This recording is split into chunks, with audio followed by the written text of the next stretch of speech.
ചെയ്യുന്നവനെ, കൃഷിഭൂമിയിൽ കൃഷി ചെയ്യുന്നവനെ കഴിഞ്ഞ നൂറ്റാണ്ടിൽ നമ്മൾ വിളിച്ച പേര് കർഷകൻ എന്നാണ്. ചെയ്യിച്ചവനെ വിളിച്ച പേരല്ല, ചെയ്യുന്നവനെ, കൃഷി ചെയ്യുന്നവന്റെ പേരാണ് കർഷകൻ എന്നത്. അതിൽ കർഷകന്മാർ പലവിധം പല തട്ടാക്കിയിട്ടുണ്ട്. ഏത് ഭൂപ്രഭു, ധനിക കർഷകൻ, ഭൂരഹിത കർഷകൻ, ഇങ്ങനെ പല പേര് വിളിച്ചിട്ടുണ്ട്. ഭൂരഹിത കർഷകൻ കർഷകനായിരുന്നു. പക്ഷെ ഭൂരഹിത കർഷകനെ നമ്മളൊരു പേര് മാറ്റി വിളിച്ചു. എന്താണ്? കർഷക തൊഴിലാളി. അവിടുത്തെ ഗുണകരം കർഷക തൊഴിലാളിക്ക് ഭൂമി കൊടുക്കണ്ട. പണ്ട് ബഷീർ പറഞ്ഞ മാതിരി രാജകുമാരിക്ക് പിച്ചാൻ പാടില്ല. അങ്ങനെയാണല്ലോ.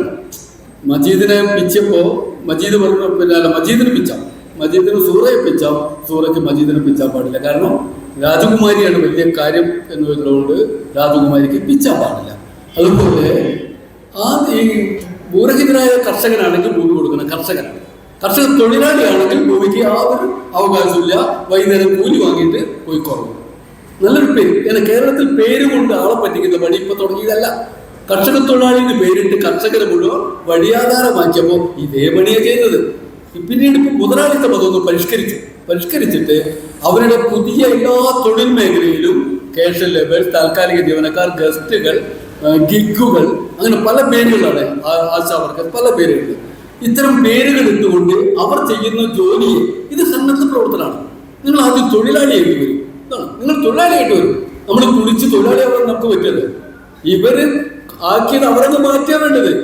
അത് അവര് ഭരണത്തിലിരിക്കുന്നവർക്ക് അത് ചെയ്യാൻ കഴിയുന്നില്ല. അത് ചെയ്യണമെന്ന് ആവശ്യപ്പെടാൻ പറ്റുന്നില്ല. അവരുടെ ബൃഹത്തായ സംഘടനകൾക്ക് അത് ഏറ്റെടുത്ത് നടത്താൻ പറ്റുന്നില്ല. ഇതൊക്കെ 16-ാം തീയതി 26-ാം തീയതി ഓരോ ധർണയും പ്രകടനവും നടത്തി പിരിയുന്ന പതിവ് ചട്ടപ്പടി സമരങ്ങളെ പൂർണ്ണമായി മാറ്റിക്കൊണ്ട് ആശാ തൊഴിലാളികൾ, പെൺതൊഴിലാളികൾ ദീർഘമായ സമരത്തിലേക്ക് കടന്നു വന്നു എന്നുള്ളതാണ് ഈ സമരത്തിന്റെ പ്രത്യേകത. അവരാ വെറും ധർണകളൊന്നുമല്ല, നേരിട്ട് ഞങ്ങൾക്ക് മിനിമം വേതനം വേണം, അത് ആര് തന്നാലും വേണം.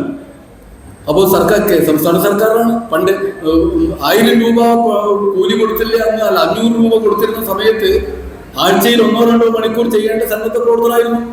പക്ഷെ 2018 ശേഷം കഥ മാറി. 24 മണിക്കൂറും ജോലി എടുക്കുകയാണ്.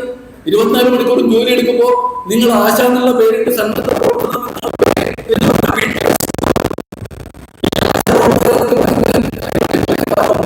ഇവരെന്താ ശബ്ദം തന്നെ ഇവര് വേണ്ടിയിരുന്നില്ല.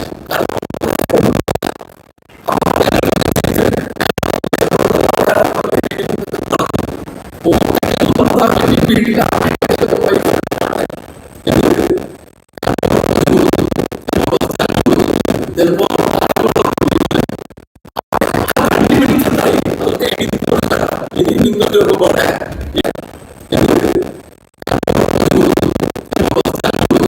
ചിലപ്പോ